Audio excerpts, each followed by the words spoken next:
Hello and welcome back to my channel Study Villa. I hope आपके exams की तैयारी काफ़ी अच्छी चल रही होगी। साथ ही चैनल की वीडियोस आपके काम आ रही होंगी। Guys, this channel is completely dedicated, so if possible support and encourage. You can either like, share, subscribe, also your valuable comments are welcomed. आज का हमारा टॉपिक है MEG 14 का काफ़ी बार पूछा गया Karukku, an autobiography by Tamil Dalit writer Bama. सबसे पहले जानते हैं word Dalit. The term Dalit आप सब जानते हैं, इसका मतलब है crushed, ground, broken to pieces. इस वर्ड का इस्तेमाल उन लोगों के लिए किया गया जो कि शेड्यूल्ड कास्ट कहे गए as per article 341 of constitution.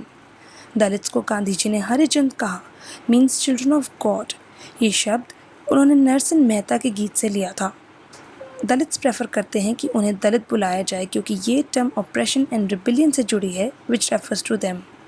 इस टर्म को सबसे पहले ज्योतिबा फूले ने इस्तेमाल किया, पर Shri Bhimrao Ambedkar who is the father of constitution, उनके कारण ये टर्म ज़्यादा प्रचलित हुई। दलित लिटरेचर इंडियन राइटिंग की एक ऐसी स्ट्रीम है in English as well as other Indian languages जो कि दलित राइटर्स ने क्रिएट की है ताकि वो अपनी आप बीती दुनिया को बता सकें। इसकी शुरुआत 1960 में मराठी से हुई। उसके बाद दलित लिटरेचर कई इंडियन भाषाओं में लिखा गया। दलित्स मानते हैं कि दलित लिटरेचर दलित्स द्वारा ही लिखा जाना चाहिए क्योंकि वो सबसे बेस्ट जानते हैं उन पर एक्चुअली बीता क्या। राज गौतमन, जो कि एक तमिल दलित क्रिटिक हैं, मानते हैं कि तमिल दलित लिटरेचर के दो कार्य हैं। एक, हर रीडर में दलित को जगाना, यानी उनके अंदर वो भावनाएं उजागर करना जो दलित्स को समझ सकें। साथ ही दुनिया में तमिल दलित लिंक बनना ऑफ लिटरेचर ऑफ ऑप्रेस्ड।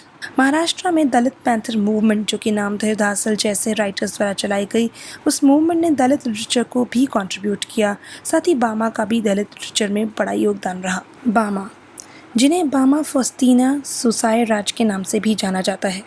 जहाँ इनका पेन नेम बामा है, वहीं इनका रियल नेम फॉस्टीना मैरी फातिमा रानी है। ये एक तमिल दलित राइटर हैं जो कि 1958 में कैथोलिक फैमिली में पैदा हुई थी इन तमिलनाडु।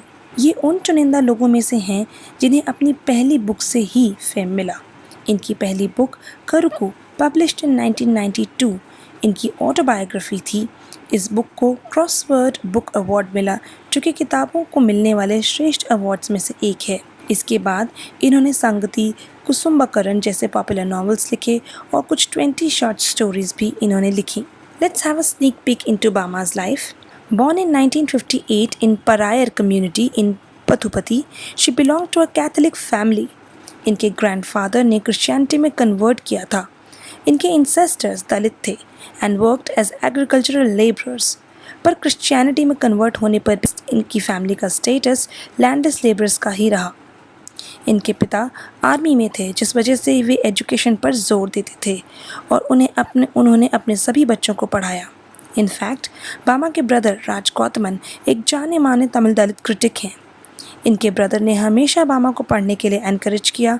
इन college she read Rabindranath Tagore, Khalil Gibran, जो कि एक लेबनीज अमेरिकन पोएट हैं। बामा एक डेडिकेटेड स्कूल टीचर बनी ताकि वो पुअर गर्ल्स को पढ़ा सकें। And at the age of 26 she decided to become a nun and join church. लेकिन वहाँ भी उनकी life was full of hardships and pain. And after 7 years, she left and began to write her childhood memories as suggested by her friend Father Ma.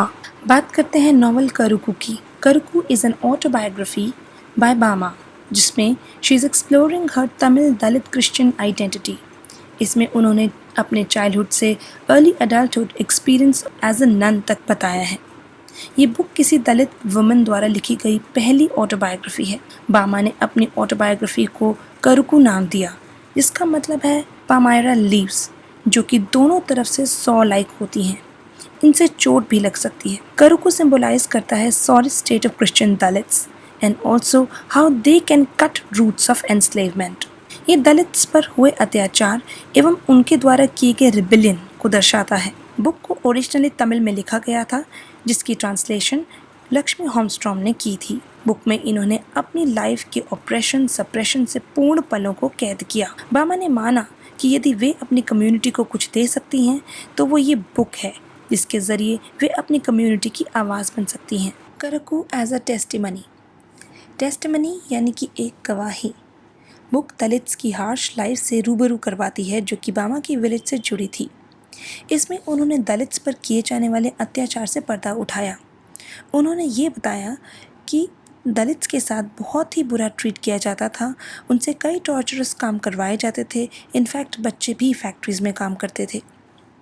बामा अपने बचपन से एक experience को बताती हैं कि एक बार उन्होंने देखा कि एक परायर जो कि एक लोअर कास्ट कम्युनिटी है उनके विलेज की, जिसको बामा भी बिलोंग करती थी, उसके एक एडल्ट ने अपर कास्ट नायकर को एक पैकेट किसी स्ट्रिंग से पकड़कर दिया, जिसे देखकर बामा हंस पड़ी।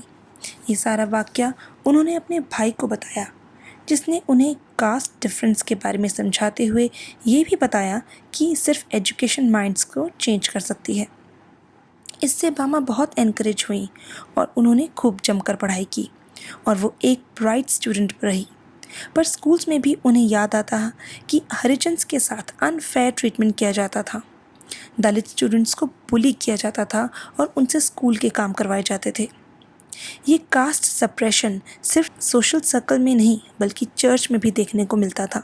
एक बार बस में ट्रैवल करते समय एक लेडी उस सीट से हट गई जहां बामा बैठी थी, क्योंकि वह चेरी स्ट्रीट जा रही थी जो कि लोअर कास्ट एरिया माना जाता था। दलित्स की हार्ड वर्किंग लाइफ पर बामा ने कहा है कि इस कम्युनिटी का जन्म सिर्फ काम करने के लिए ही हुआ है। इतना ही नहीं, कुछ और इंसिडेंट्स पर भी नज़र डालते हैं जो बामा ने बताए।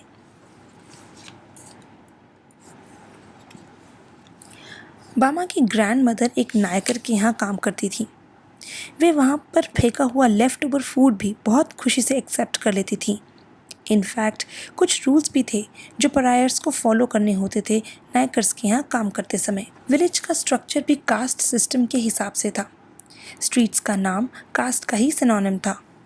अपर कास्ट वाले एरियाज़ में स्कूल्स, शॉप्स, चर्च हुआ करते थे, जबकि लोअर कास्ट एरियाज़ डर्टी और फिल्दी होते थे, इसलिए वहाँ चर्च वगैरह नहीं होते थे। कॉन्वेंट की लाइफस्टाइल भी हीनता से भरी थी। In certain orders, Harijan women were not acceptable as nuns, and even nuns considered Dalits to be faithless. Dalit Christians को चर्च क्वायर में गाने की अनुमति नहीं थी। दलित क्रिश्चियन वुमेन चर्च क्लीन करती थी, वहीं अपर कास्ट वुमेन देखती थी। बैठने के लिए भी अपर एंड लोअर कास्ट सिटिंग अलग थी। इस सब को देखकर बामा का विश्वास डगमगाया और उन्होंने अपनी कॉन्वेंट लाइफ छोड़ दी और लिखना शुरू कर दिया। बामा ने माना यदि कोई लोअर कास्ट को बिलोंग करता है तो उसकी लाइफ स्ट्रगल बन जाती है। इस बात को ध्यान में रखकर उन्होंने ठान लिया कि वे एक स्पीचलेस दलित्स की आवाज़ बनेंगी और उनके अपलिफ्टमेंट के लिए काम करेंगी। करकू दलित्स की लड़ाई लड़ रही है। ये कम्युनिटी की एलेजी है जिसमें बामा बड़ी हुई। उनका नैरेटिव इंटरसेक्टिंग आइडेंटिटी से डील करता है of Dalit and women who are thrice exploited by triple monsters, class, caste and gender. करुकू एक क्रांतिकारी टेक्स्ट है जिसे सिंपल कॉमन डायलेक्ट में बामा ने लिखा, तमिल डायलेक्ट में। उनके इफ़ेक्टिव लैंग्वेज यूज़ का बोलबाला तो स्वयं लक्ष्मी आर्मस्ट्रॉन्ग ने भी माना। फाइनली करुकू एक सेल्फ रिफ्लेक्शन, अ सबऑल्टर्न टेक्स्ट है which has an element of reality, क्योंकि इसमें राइटर ने अपने ही एक्सपीरियंसेस बताए हैं। I hope इस वीडियो से आपकी हेल्प हो and all the best for your preparations.